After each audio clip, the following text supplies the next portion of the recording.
This is Fox 31 News. Temperatures are starting to drop again. I know yesterday felt like April, but I promise you it's still January. We're back on track. Yeah, there's a chance of snow over the weekend. So it is time for some comfort food, and it is no mistake that I lined myself up on this side of the kitchen set, right by the pulled pork.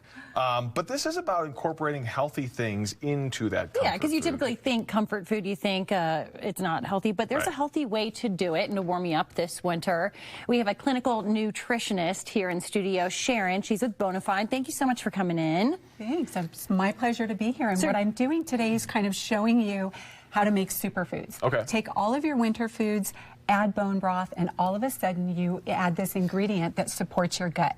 85% of your immune system resides in your gut, so when you support your gut health, exactly, you support the rest of your body. Well, and I admitted to you, which is, you know, to a company that makes bone broth, I said, listen, I don't really like bone broth as like a soup, which is the way most people consume it, but you're saying you don't have to eat it as a soup. There's other ways to get it. Absolutely. So soup is the obvious choice, right? That's you can just upgrade any food by adding the bone broth into a soup. You would use that instead of a vegetable stock or something like that. Absolutely, yeah, because then you're getting all the protein, the amino acids, the collagen. Collagen is a hot word right now.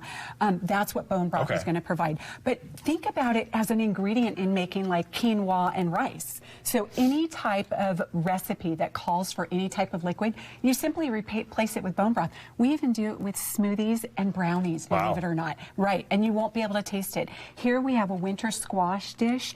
A lot of people have children who won't eat vegetables.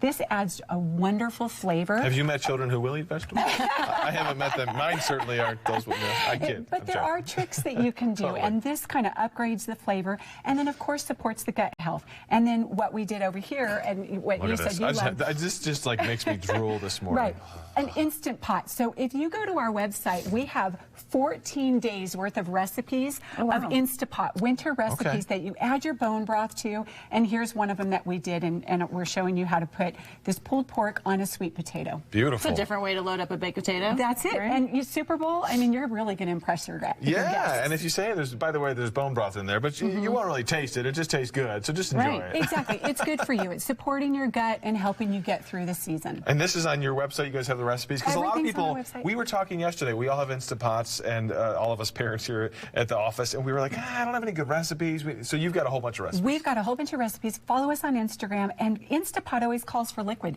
Add bone broth, because you are now creating a nutrient-dense food for your family. All right. Sharon, thank you so much for all the advice. They sell this, by the way, at all the stores locally. So all the stores, Walmart, in the King Soopers, et cetera, et cetera. Absolutely. Frozen. When you're looking for bone broth, you want to look in the frozen section because you're going to make sure it's the right kind. Yeah, didn't even know it was there. Thank you so much for coming in. You're welcome. Thanks for having me.